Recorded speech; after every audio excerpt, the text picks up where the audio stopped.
Hey guys, and welcome to Survive Together, Die Alone. It's development updates.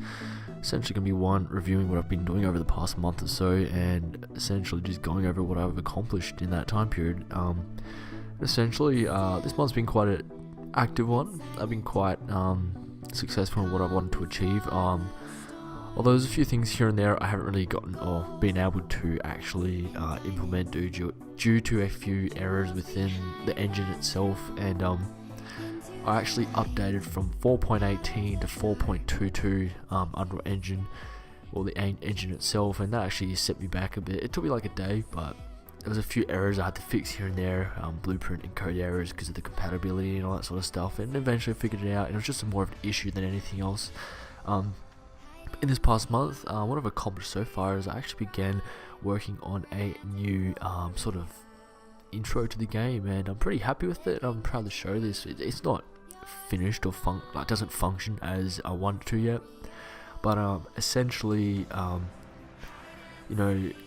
this is the new scene right here. It's very primitive right now. There's still a lot of things I want to adjust and add, and I'm pretty much going to be showing you guys right now as well, sort of my new this is essentially my new intro to the game, and here it is pretty much.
And that was it. And I'm trying to go for a very immersive gameplay experience, as I stated before. And essentially, this is what I'm trying to do.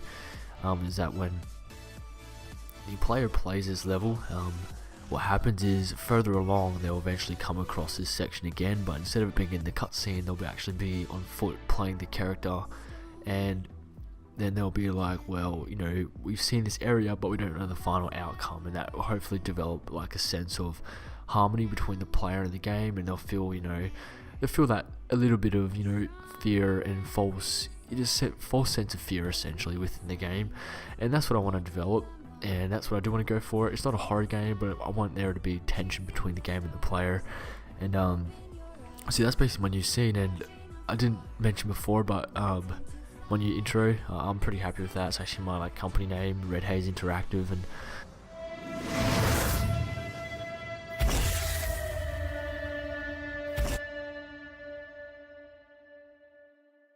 be the intro to the game. It'll probably change it because it's not perfect. I do want to add more effects and sort of make the initial first few seconds more of an oomph and have more of an effect when you listen to it and watch it.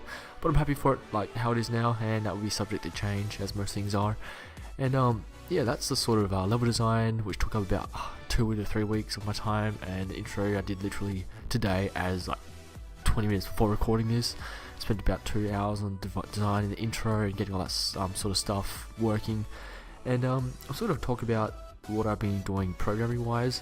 So after I upgraded from 4.18.3 to 4.21, sorry, not 4.22, that's not even out yet, but 4.21, I started working. I essentially redesigned my whole entire new inventory system, and this is it here. It's sort of a jigsaw based inventory system, sort of like, I don't know what games are from, but I've always wanted this sort of inventory system. I prefer it to be like this, and a lot of mechanics that you're seeing now are very easy to implement to an extent. They're taken for granted essentially. They did take some time to add, but once they're in, since I already had most of the background work done, it was like, I did not have to do any more work in regards to the inventory. And essentially also essentially what I've done for the inventory so far is, the item changes animation depending on what's equipped. We have the unequip and equip animation.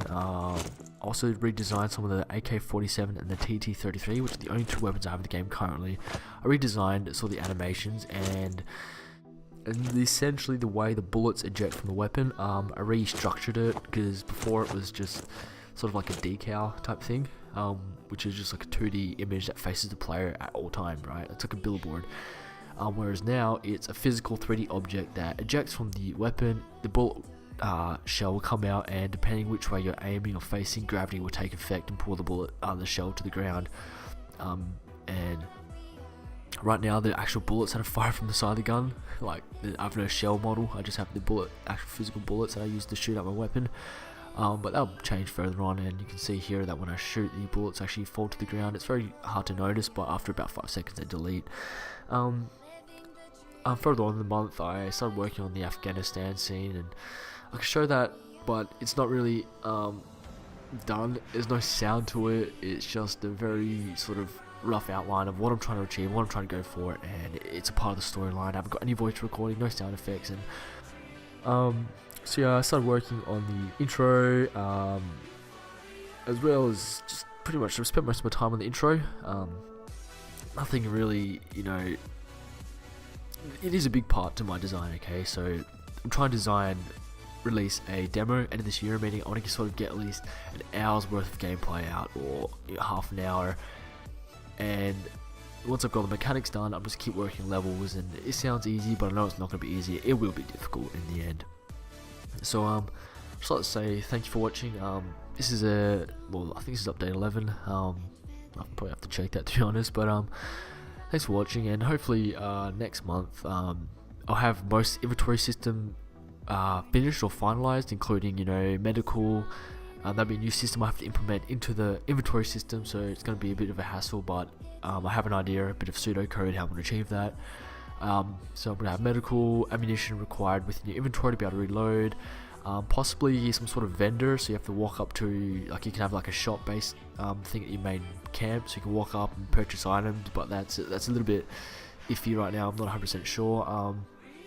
And I want to get a pause sort of menu, so when you hit escape it brings up a pause menu, and then really all I have to do after that is focus on a save state and AI, and I should be good. And I hope, I know I won't, but my main goal is to push through and achieve that by the end of this year. Even if it's in a very primitive state, I will try and push for that. Anyway, thanks for watching again, and see you guys in the next update. Bye.